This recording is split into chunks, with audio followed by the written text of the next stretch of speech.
Buenas noches a todos. Bueno, para mí es un gozo estar aquí una vez más con ustedes. Yo sé que venimos esporádicamente, casi puede pasar a veces hasta un año. Pero bueno, gracias al Señor que andamos visitando la familia y el hermano me dijo que si podía venir hoy. Le dije yo que iba a tratar de hacer los arreglos y ciertamente lo hemos podido hacer. Siento mucho el retraso, quiero pedirles perdón y disculpas. Gracias al Señor estamos aquí, aunque nos perdimos un poco, ya al final aquí a la entrada. Bueno, estaba pensando acerca de qué iba a hablarles en esta noche. En la iglesia del Bronx hemos estado dando algunos estudios acerca de la vida victoriosa del cristiano. Ciertamente no vamos a ver todo lo que vimos ahí, pero vamos a tocar uno de los temas que tocamos durante esta serie. Y nuestro tema va a enfocarse en esta noche en un versículo. Es un versículo bastante corto que encontramos en Primera de Tesalonicenses.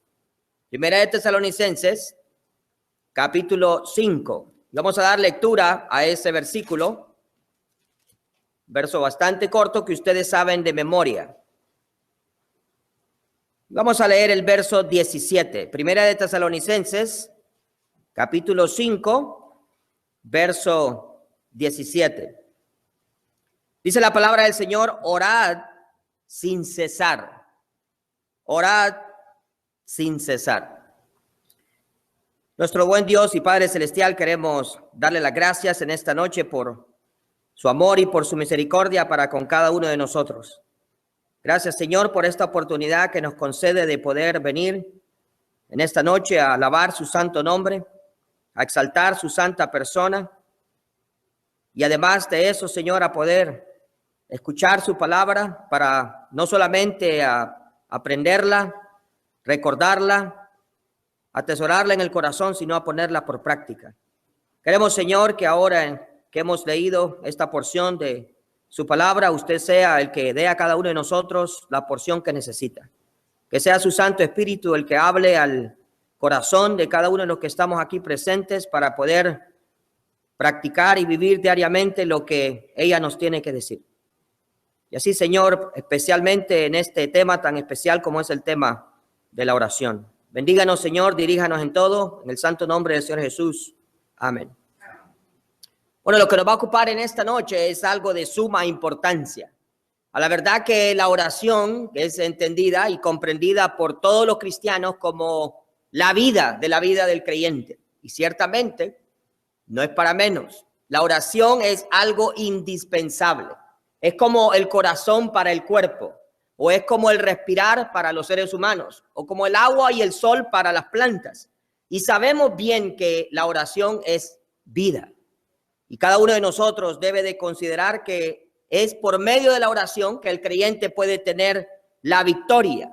Victoria ante Satanás, ante el mundo, ante la carne y ante cualquier cosa.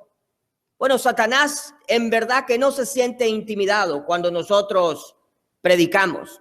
No se siente intimidado ni siquiera cuando alabamos, ni aun cuando adoramos, pero tiembla cuando los cristianos oramos. Es que la oración es algo especial. La oración transforma la vida del cristiano. Pero cuando pensamos acerca de la oración, muchas veces viene la idea de que orar es simplemente levantarse, hacer una pequeña oración de 1 minuto o de 2 minutos, decir: Señor, me encomiendo en tus manos. Es orar. Pero en verdad eso es lo que habla la Biblia cuando dice orad sin cesar. Bueno, no. De ninguna forma. La palabra cuando dice que debemos de orar sin cesar está dando a entender algo más profundo. Aún la palabra sin cesar nos da la idea de cómo debe de ser la vida de oración. No debería de ser como una estrella fugaz que pasa cada 75 años, si es que pudiésemos vivir todo ese tiempo. Algunos cristianos están acostumbrados a una vida de oración fugaz, de vez en cuando. Una vez al mes o una vez al año. Y muchas veces podemos decir cristianos viven sin casi orar, solamente con esas pequeñas oraciones de encomendarse en la mañana o antes de acostarse. Pero a eso nos está refiriendo la Escritura cuando dice aquí, orad sin cesar. Es que cuando la Biblia dice orad sin cesar, se refiere a una forma de vida. Eso es lo que Dios desea, que nuestra vida sea una vida constante de oración, porque la oración cambia al cristiano. ¿Y qué quiere decir esto? Que cambia al cristiano. Bueno, cuando pensamos acerca de esto, nos vamos a dar cuenta de que si usted mira el Antiguo Testamento, va a recordar a Moisés. Y ahí está Moisés en el monte Sinaí, 40 días, 40 noches, está en ayuno, está en oración. No solamente está ahí delante de la presencia de Dios, pero él está constantemente orando, hablando con Dios, porque la oración es hablar con Dios. Y él está ahí, él no se está dando cuenta de lo que está ocurriendo en su propia vida. Él baja de la montaña después de 40 días y 40 noches de estar en la presencia de Dios y no se percata que su rostro ha cambiado. Su rostro brillaba. Cuando el pueblo le mira aquella cara brillante, llena de esplendor, llena de la gloria misma de Dios. Pero ¿qué era lo que le había hecho cambiar? Era el estar constantemente delante de la presencia de Dios. El creyente que entra a estar delante de la presencia de Dios constantemente, el creyente que está delante de él en oración, no puede salir como entró. Si estaba desfallecido, va a salir fortalecido. Si estaba atribulado, va a salir con paz. Si estaba triste, va a salir con gozo de saber que su carga, su problema ya no está en las manos de él o de ella. El problema ahora está en las manos de Dios, que es el mejor para resolverlo o para solucionarlo.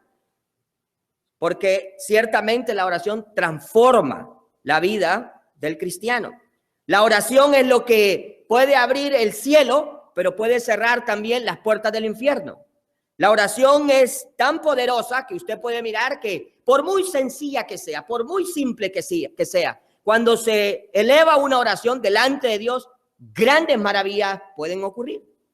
Un vientre infértil, una mujer que no ha podido dar a luz, puede dar a luz, como Ana. Ahí está ella rogando al Señor con todo su corazón, con toda su angustia, con toda la amargura de alma, dice la Biblia. Le dice, Señor, dame un hijo.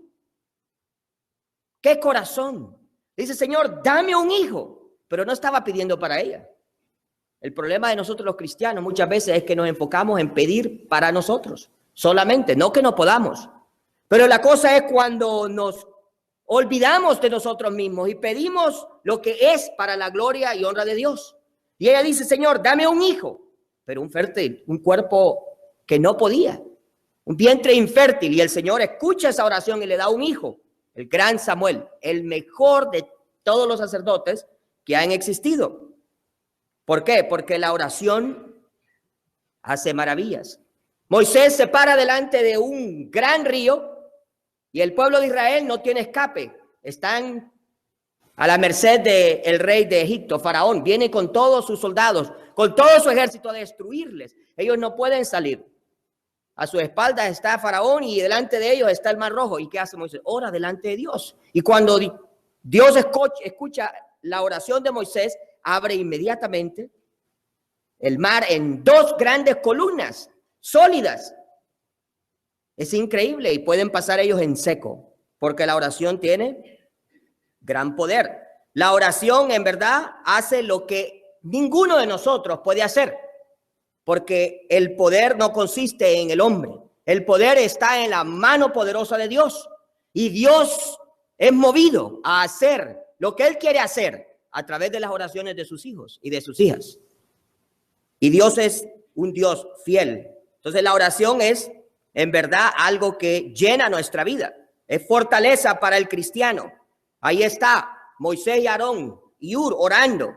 ¿Para qué? Para fortalecer a Josué y todo su ejército. Y ese ejército pudo destruir a todos los amalecitas, a todos los enemigos, porque ellos estaban orando. Es que la oración fortalece al cristiano, cambia al cristiano. Entonces, podemos decir que la oración es paz para el atribulado, confort para el angustiado, fuerza para el débil. Ella es, en verdad, la victoria para el que está derrotado.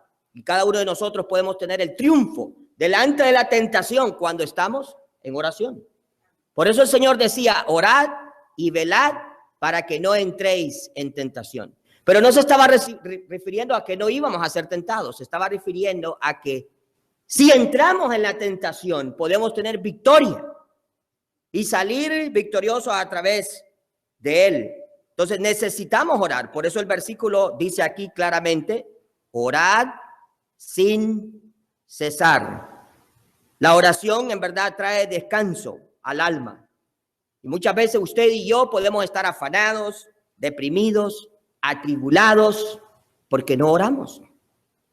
Pero la oración sí trae en verdad ayuda, consuelo, fortaleza, ánimo, levanta al que está decaído. ¿Por qué? Porque es Dios el que actúa en nuestras vidas. Entonces necesitamos orar. Pero cuando pensamos en esto, parece que hemos entendido mal lo que dice la Biblia. La Biblia dice orar sin cesar y nosotros hemos entendido cesar de orar.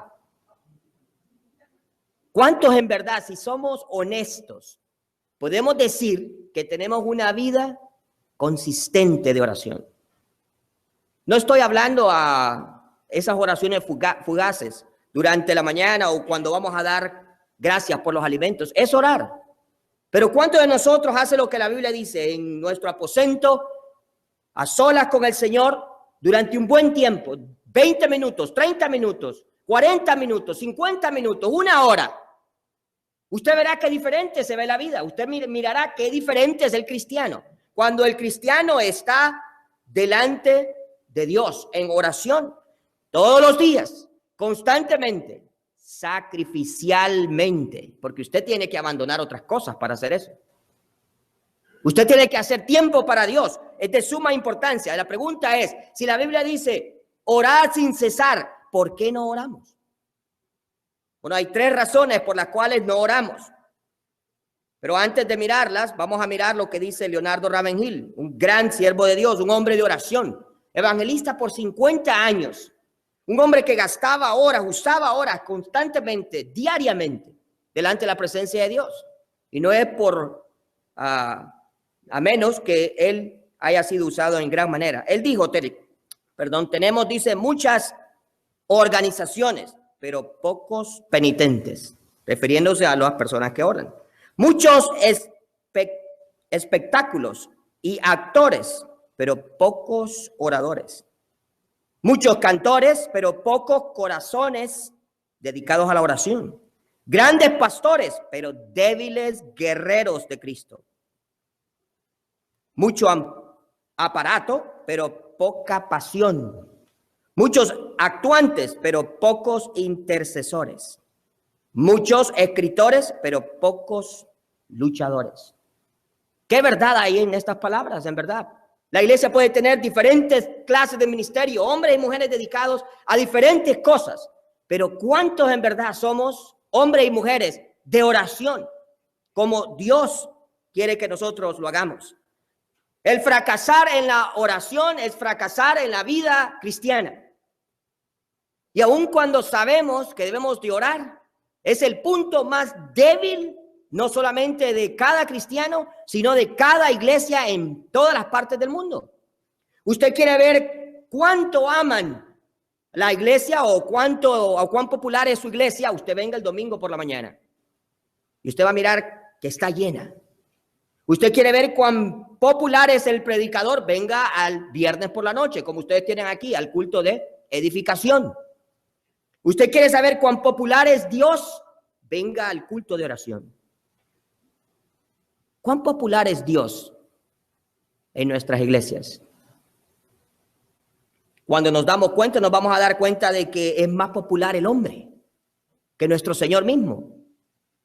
Los demás cultos están abarrotados, están llenos, pero el culto de oración es el más raquítico, el más débil, el más pobre de cada uno de ellos. Es que orar no es fácil. Es una lucha intensa en contra de Satanás.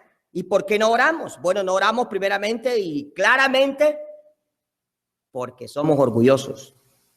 Y usted dice, ¿cómo? ¿Porque somos orgullosos? Claro que sí. ¿Qué es el orgullo? Es cuando yo me creo autosuficiente, cuando yo soy independiente de Dios y quiero vivir mi vida como a mí se me antoja. Fue el caso de Lucifer. Y Satanás, la Biblia nos habla claramente ahí en Isaías, dice, ¿cómo caíste del cielo, oh lucero? Hijo de la mañana, cortado fuiste por tierra, tú que debilitabas a las naciones, tú que decías en tu corazón, subiré al cielo, en lo alto, junto a las estrellas de Dios, levantaré, dice, mi trono, y en el monte del testimonio me sentaré a los lados del norte. Sobre las alturas de las nubes subiré y seré semejante al Altísimo. Mas tú derribado eres hasta el Seol, a los lados del abismo. Ahí está este ser. Cuando él había sido creado a perfección, el más hermoso de todos los querubines, y ahora él se mira a sí mismo y llena su corazón de orgullo, y lo primero que él trata de hacer es que vivir una vida independiente de Dios. Pero no solamente quiere él vivir una vida independiente de Dios, sino que él busca a otros ángeles para que le sigan, y convenció a 1/3 de los ángeles. El orgullo es algo serio. Y cuando el creyente no ora, lo que le está diciendo a Dios es, yo no te necesito a ti. Yo puedo vivir la vida cristiana por mí mismo. Cuando nosotros no doblamos la rodilla, lo que le estamos diciendo es, yo soy capaz y soy más que suficiente para poder vivir en este mundo por mi propia fuerza. Y estamos completamente equivocados. El orgullo nos lleva a destronar a Dios de nuestro corazón en primer lugar. Pero hay una cosa peor. El orgullo nos lleva a la destrucción de nuestra vida. Y usted dice, ¿cómo puede ser? Claro que sí, hay un Proverbios, el Proverbio 16, verso 18, que dice, antes del quebrantamiento es la soberbia, y antes de la caída, la altivez de espíritu. Antes de la caída, antes de la destrucción, el corazón es orgulloso. Bueno, tal vez ustedes han escuchado una fábula. Hay una fábula, tal vez la han leído, de una tortuga y 2 patos. Y la tortuga empezó a decir, si yo pudiese conocer todo el mundo, como estos patos pueden volar y ir a todas partes del mundo, a París, a Nueva York, a diferentes lugares en China y en Japón, si yo pudiese volar y ir a conocer todas estas partes del mundo. Los patos oyeron que ella estaba diciendo esto y le dijeron, bueno, le dice, si tú puedes encontrar una manera en la cual nosotros podemos ayudarte, nosotros lo haríamos. Pasó un día y la tortuguita estaba pensando en qué ella podía hacer para que ellos pudiesen ayudarla. Dice, no sé volar, no tengo alas. Si yo voy caminando, ni siquiera a la esquina puedo llegar. Me tardaría demasiado tiempo. Pero pensó, pasó 2 días y 3 días. Ellos le habían dado 5 días. En 5 días regresaban y si ella no tenía la respuesta, cómo podían ayudarla, entonces iba a quedar. En 5 días regresan los 2 patos y le dicen, ya sabemos. Le dice ella, ya sé cómo ustedes me pueden ayudar y ciertamente voy a conocer el mundo. Le dicen los patos, pero ¿y cómo vamos a ayudarte? Le dice, ¿miras este pedacito de rama? Le dice, sí, le dice. Bueno, le dice, uno de ustedes lo va a agarrar de este lado y el otro lo va a agarrar del otro lado. Y yo lo voy a agarrar con mi boca por el medio. Y ustedes van a volar y me van a llevar y voy a conocer el mundo entero. Los patos quedaron sorprendidos y dijeron, qué bien, muy bien, pues vámonos. Uno de los patos agarró el lado izquierdo y el otro agarró el lado derecho y ella mordió el centro y ella iba ahí. Y empezaron a volar y ella se remontó muy alto en el cielo, empezó a ver los árboles pequeños y los techos de las casas, lo que nunca antes había visto, y ella estaba tan alegre. Cuando ella iba ahí sostenida de la ramita, ella iba pensando, qué en verdad inteligente soy yo. Soy una, en verdad, tortuga muy poderosa. Soy la reina de las tortugas. Parece que el orgullo se le había subido a la cabeza. Unos niños miraron los 2 patos que llevaban la tortuga en la ramita y dijeron, wow, mira, 2 patos llevando una tortuga en una ramita. Le dice, ¿quién habrá sido el que tuvo esa gran idea? Dice la tortuguita, ¡yo! Antes de la caída está el orgullo. Es una fábula, pero tiene una gran verdad. Cuando nosotros nos independizamos de Dios, es el principio de nuestra caída. Y falta de oración es una vida independiente de Dios. Es una vida muy independiente de Dios. Una vida donde no le estamos permitiendo a Él, en verdad, controlar nuestra vida. Por eso bien dice en Segunda de Crónicas, ¿verdad? Si se humillare mi pueblo, sobre el cual mi nombre es invocado, y oraren. ¿Por qué dice ahí si se humillaren? Porque el orgullo es un problema. Si no oramos es porque en verdad hay algo ahí, hay orgullo que no nos permite arrodillarnos delante de nuestro Padre Celestial y reconocer que no podemos hacer nada sin Él. Eso fue lo que dijo el Señor Jesucristo. Nada podéis hacer lejos de mí. Pero siempre estamos diciendo, todo lo puedo en Cristo, que me fortalece. Sí, todo lo puedo en Cristo, pero tengo que estar en Él. Tengo que depender de Él. Tengo que escucharle a Él. Tengo que constantemente rendirme a Él. Por lo tanto, debo de orar. Pero hay otra excusa. La otra excusa es no solamente el orgullo, pero las ocupaciones. Se hizo una encuesta en las diferentes iglesias en los Estados Unidos. Una de las respuestas a la pregunta ¿por qué no oramos? O ¿por qué no oramos suficiente? Fue estoy demasiado de ocupado. Estoy demasiado de ocupado. Suena bien. Y ciertamente todos tenemos diferentes ocupaciones, ¿verdad? Algunos pueden ser carpinteros, plomeros, electricistas, constructores. Otros pueden tener profesiones de ingenieros, dentistas, doctores y cuantas otras cosas más. Pero le voy a decir una cosa, nunca nadie está tan ocupado para no darle tiempo a Dios. Hay un hombre que esta persona se llama, o no sé si está vivo todavía, Lucas. Fue considerado por muchos como uno de los hombres más influyentes en los negocios estadounidenses. Controlaba millones de dólares. Fue responsable también de miles y millones de empleos de trabajadores. Pero este hombre, a pesar de que su agenda podía estar apretada, podía estar completamente llena, casi no tenía tiempo ni siquiera para descansar. Había un tiempo exclusivo donde nadie le podía decir que no. Y ese tiempo era su tiempo a solas con Dios, en oración y en devoción delante de Él. Un hombre súper ocupado. Y ciertamente usted va a mirar que el creyente, por muy ocupado que esté, siempre tiene tiempo para muchas cosas. El creyente puede tener tiempo para distraerse. El creyente puede tener tiempo para pasear. Y la excusa es, estoy muy ocupado para orar. Pero en verdad es cierto que estamos muy ocupados para orar. Todos tenemos el mismo tiempo. Todos tenemos 24 horas al día. Las dividimos en tercios, ¿verdad? 8 horas para trabajar, 8 horas para dormir. Y las otras 8 horas, ¿qué hacemos con ellas? ¿Qué hacemos con esas 8 horas? Salir a pasear, mirar televisión, escuchar la radio, o bueno, ya no se hace casi eso, ¿verdad? Pero cualquier otra cosa. Esas 8 horas, ¿dónde quedan? Ahora imagínese una vida de 60 años, 20 años para dormir, 20 años para trabajar, y los otros 20 años, ¿dónde están?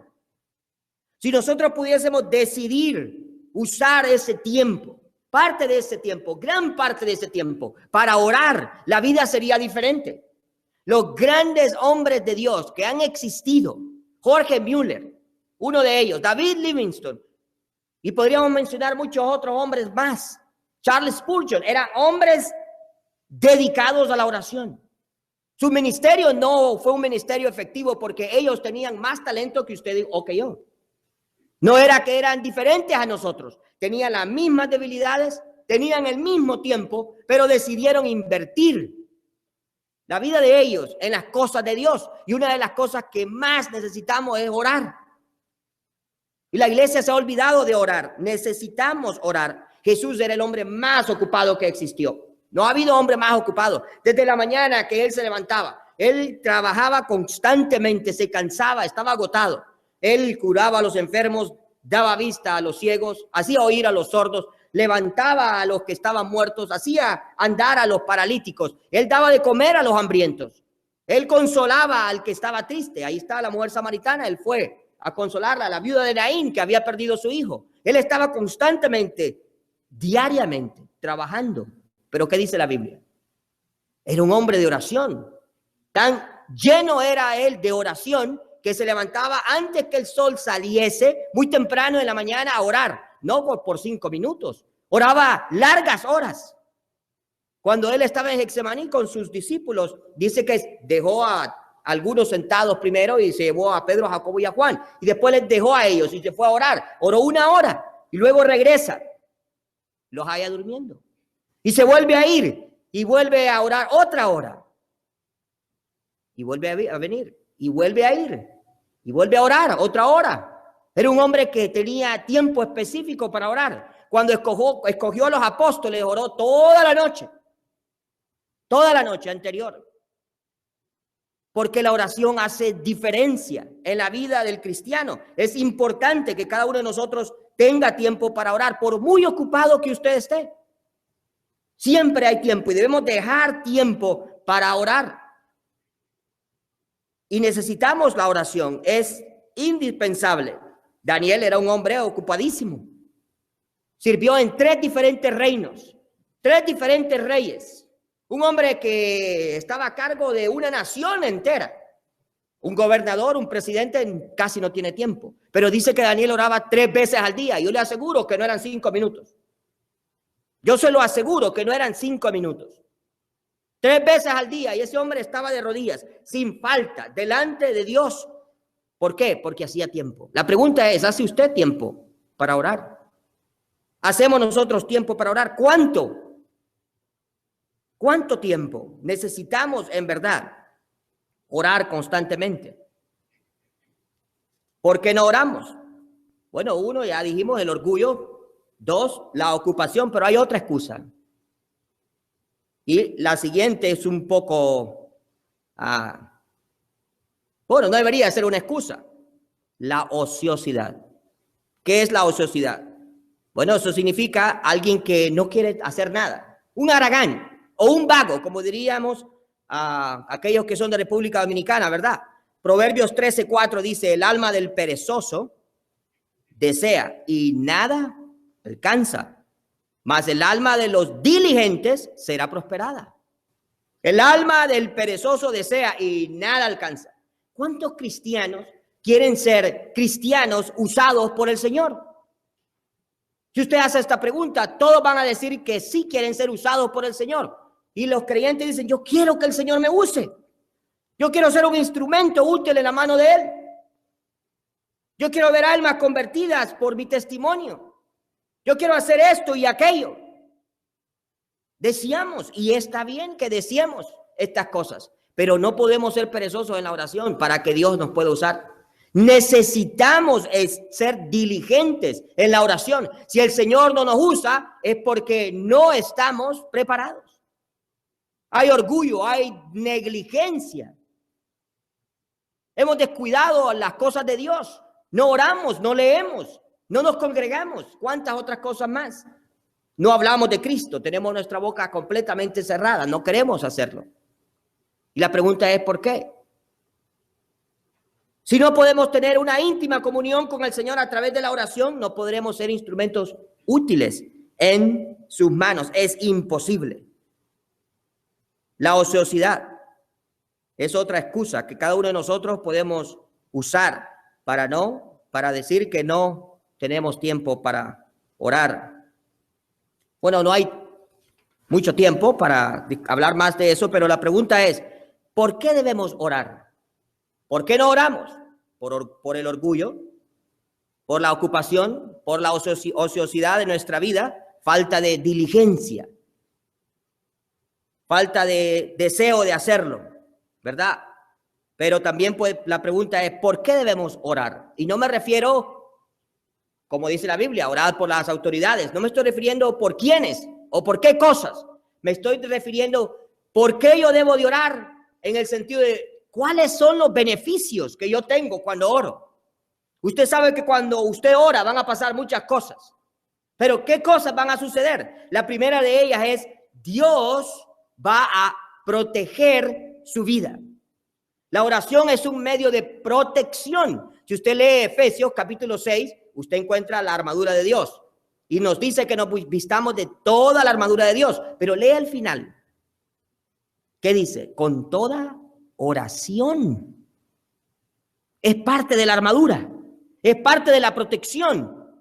Satanás le está atacando a usted constantemente y usted constantemente está siendo derrotado y cada día usted se siente miserable y cada día usted se siente triste y cada día usted está deprimido y usted dice, pero ¿por qué? ¿Por qué cedo tan fácilmente? ¿Por qué no puedo vencer esta debilidad? ¿Por qué no puedo sobrepasar este pecado? ¿Por qué no puedo ser un cristiano efectivo? ¿Por qué no puedo hacer esto y aquello? Porque usted ha descuidado su vida cristiana. Usted necesita orar. Dios le va a dar el poder para vivir la vida cristiana y Dios le va a proteger. La oración es un arma de protección. Y ciertamente Dios protege a sus hijos. La Biblia dice claramente, el ángel de Jehová acampa alrededor de los que le temen. Ejemplos de esto usted puede recordar en el libro de Esther. No lo vamos a leer, pero si usted lee Esther, capítulo 4. En ese capítulo 4, ahí está. El pueblo judío iba a ser destruido. Amán odiaba al pueblo de Israel a causa de Mardoqueo. Y él ha hecho que el rey firme un edicto para destruirles completamente. Y Mardoqueo le dice a la reina Esther, tienes que hablar con el rey. Porque si no hablas, no creas que tú vas a salir intacta. Tú también vas a ser asesinada. Porque tú eres judía, aunque no lo has dicho todavía. ¿Y qué le dice ella? Bueno, empieza a hacer un ejército. Vamos a ver si destruimos a... No dijo eso. Dice, dile a Mardoqueo, era su tío, que ore. Él ya estaba orando. Se había vestido con cilicio. Y este hombre está orando juntamente con otros. Y ellos están clamando a Dios. Y le dice, diles que oren porque voy a entrar a la presencia del rey. Ella sabía que si ella entraba, lo que le esperaba era la muerte. Porque si el rey no levantaba el cetro de oro que estaba en su mano, entonces iba a morir. ¿Y qué hace ella? Pedir la oración. Y ella entra a ese lugar de oración, en oración, y cuando entra le habla al rey, y el rey le dice, Esther, ¿qué es lo que tú quieres? Hasta la mitad del reino te daré. Esas fueron las palabras, y levantó el cetro de oro. Si él no hubiese levantado ese cetro de oro, hubiese terminado ese día con la vida de Esther. Pero ¿qué la cuidó? ¿Qué la protegió? La oración. Y la oración no solo protegió a Esther, la oración salvó al pueblo de Israel completamente. ¿Por qué? Porque ellos estaban orando. Fue la oración que sacó a Jonás del vientre del pez. Fue la oración que sacó a esos 3 jóvenes intactos del fuego, del horno de fuego. Fue la oración que hizo que las bocas de los leones fuesen completamente cerradas cuando fue arrojado Daniel en él. Y fue salvado completamente. Y para estar seguros que fue Dios el que había hecho la obra, luego Dios mandó o el rey mandó a que echaran a los sátrapas que le habían acusado. Dice, con toda su familia. No habían caído completamente en el foso de los leones cuando ya ellos se habían tirado sobre ellos, les habían quebrado todos sus huesos. Los mataron. Pero ¿qué había salvado a Daniel? La oración. La oración. Era un hombre de oración y no estaba dispuesto a dejar esa íntima comunión con el Señor. Entonces la oración es un medio de protección, pero la oración no solamente es un medio de protección, la oración es un medio de provisión. Provisión. Cuando el Señor enseñó a los discípulos a orar, ¿qué les dijo? Oraréis así, Padre nuestro que estás en el cielo. Pero ahí dentro del Padre nuestro, ¿qué dice? El pan diario de cada día, dánoslo hoy. Dánoslo hoy. La oración provee. Y cada uno de nosotros se va a dar cuenta de que nada nos ha faltado. ¿Por qué? Porque Dios está constantemente proveyéndonos a cada uno de nosotros. Bueno, hay un versículo en la Biblia, en Mateo capítulo 6 y verso 8, dice de la siguiente manera, no os hagáis pues semejantes a ellos, porque vuestro Padre sabe de qué cosas tenéis necesidad, antes de que vosotros le pidáis. Eso mismo dice en el Salmo 139, verso 4. Dice, antes de que las palabras estén en tu boca, Dios ya sabe cada una de ellas. Dios sabe de qué tenemos necesidad. ¿Cuál es su necesidad en este día? No sabemos, pero Dios va a proveer para esa necesidad, sea física, sea material, sea espiritual. Dios la conoce, pero Él no puede contestar a esa necesidad si usted no se la pone delante de su presencia. Usted necesita pedirle a Él. Santiago dice, ¿por qué no recibís? Porque no pedís. No pedís. Y si a veces pedimos, ¿qué dice? Pedís mal. Necesitamos orar, pero necesitamos orar también dentro de la voluntad de Dios, porque la oración va a proveer, nos va a dar todas las cosas que necesitamos, ya sean materiales o espirituales o emocionales. La historia de una señora que era misionera, cayó muy enferma, estaba en un lugar lejano, era un lugar donde no había un hospital, así que ella no tenía un lugar donde poder ir para ser tratada. Estaba gravemente enferma, estaba casi falleciendo, y cuando ella está ahí en esa angustia, lo que ella hace es empezar a orar. Empieza a orar y de rodillas le dice, Señor, pon tu mano sobre mí, sáname. Al siguiente día llegaron unas cajas de un amigo de ella que tenía una tienda, vivía bastante lejos en Escocia, y desde Escocia se las mandó a ese lugar lejano donde ella era misionera. ¿Y qué era lo que venía ahí? Bueno, en esas cajas venía avena de Escocia. Y ella dijo, qué bien, voy a comer avena de Escocia. Ella era de ese lugar también.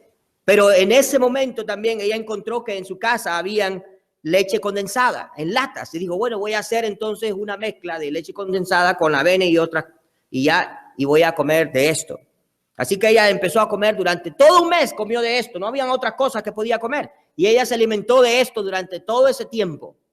Y después de un mes estaba completamente sanada. ¿Qué había sanado a esta mujer? ¿La oración? ¿Algún medicamento? ¿La comida que estaba comiendo? En una reunión, después de un tiempo, se encontró con unos hermanos, y en esta reunión están ahí reunidos, y luego le pide uno de ellos que cuente qué fue lo que le había pasado durante ese tiempo que estuvo enferma. Bueno, dice, lo que sucedió fue esto y esto y esto, y ella describió lo que ella había hecho y lo que había comido. Uno de los que estaba ahí reunidos era un médico, y el médico le dijo, wow, le dice, Dios sí que es un Dios bueno. Dice, ¿por qué? Esa es exactamente la medicina que nosotros recetamos a las personas que tenían esa enfermedad que tú tuviste durante todo un mes. No era coincidencia, era la respuesta a la oración de ella, porque la oración es un medio de protección, pero la oración es un medio de provisión. Pero no solamente eso, la oración es un medio de purificación, La Biblia nos habla acerca de esto, en verdad. Ahí mismo donde ya había mencionado el versículo de Segunda de Crónicas, capítulo 7, verso 14, dice, si se humillare mi pueblo, sobre el cual mi nombre es invocado, y oraren, y buscaren mi rostro, y se convirtieren de sus malos caminos, entonces yo oiré desde los cielos, y perdonaré sus pecados, y sanaré su tierra. Dios está dispuesto a hacer de nosotros esa persona, ese instrumento útil en sus manos, pero Dios no puede usar un instrumento sucio. ¿A usted no le gustaría tomar agua en un vaso sucio?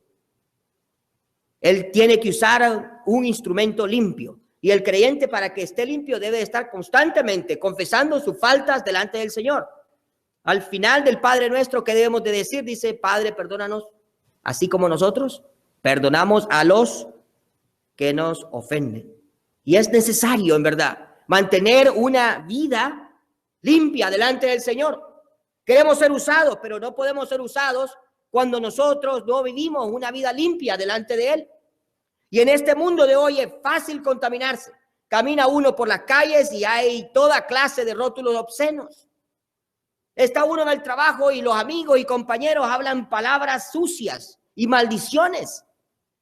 Si todo esto contamina, ¿cuánto más nosotros debemos de estar constantemente de rodillas pidiéndole al Señor que nosotros en verdad seamos instrumentos limpios en sus manos, que no nos dejemos contaminar, sino que seamos una influencia para los demás, para nuestros compañeros, para nuestros amigos? y cualquier otra persona que está a nuestro alrededor. Dios quiere usarnos, pero es necesario que constantemente estemos guardando nuestra vida de toda clase de falta. ¿Cómo orar para terminar? ¿Cómo debemos de orar? Bueno, ya vimos por qué no oramos: el orgullo, la ocupación, la ociosidad. ¿Por qué debemos de orar? Ya miramos también, es un medio de protección, es un medio de provisión y es un medio de purificación. Pero ¿cómo debemos orar? 3 cosas y con esto terminamos. Ahí en Lucas, no vamos a leer estos versículos, pero Lucas capítulo 11, versos del 1 al 13, el Señor les habla a los discípulos y les enseña cómo deben de orar. Y hay 3 cosas importantes cuando usted ora que debe de hacer. La primera de estas cosas cuando usted ora es que usted debe de orar con propósito. El Señor les enseñó ahí el Padre Nuestro. Es una oración no para repetirla, porque muchas veces cuando crecimos tal vez en una religión, el catolicismo, pensamos que hay que decir el Padre Nuestro y decirlo muchas veces y que vamos a ser escuchados. El Señor no dio el Padre Nuestro para repetirlo. Lo dio como una pauta, como una manera de enseñarnos qué es la oración. La oración es una manera de hablar con Dios, donde nos referimos a Él como nuestro Padre. Y tiene cosas ahí que debemos de pedir, ¿verdad? Cosas primeramente de Él, la persona de Dios. Santificado sea tu nombre, se haga tu voluntad.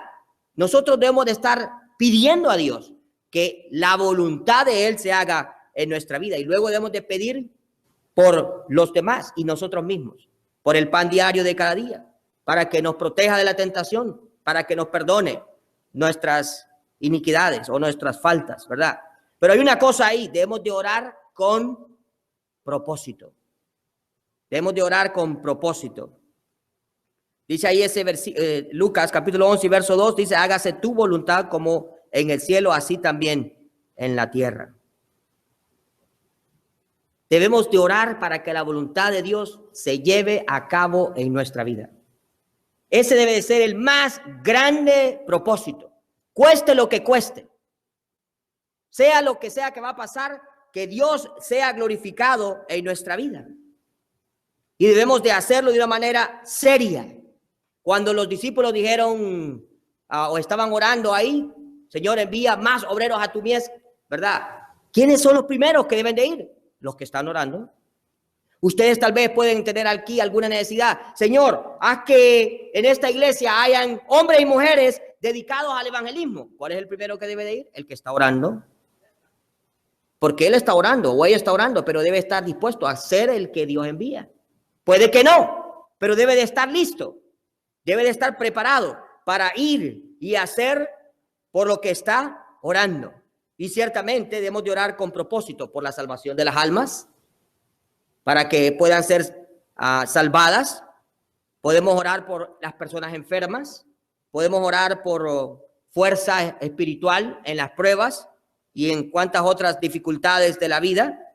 Ahora mismo estaba orando yo con un joven. Es uno de los jóvenes que discipulo a todos los viernes. Bueno, este viernes no tuvieron clases porque estábamos de vacaciones, pero ahí está este joven, una ruptura con su novia, llorando, con lágrimas. No es fácil una ruptura, un noviazgo, y luego que se termine. Pero ahí está él clamando, y él sabe que la oración es de suma importancia. Le dice: Hermes, ¿podemos orar? Hablamos un rato y después le digo: vamos a orar. Y vamos a orar que se haga la voluntad de Dios.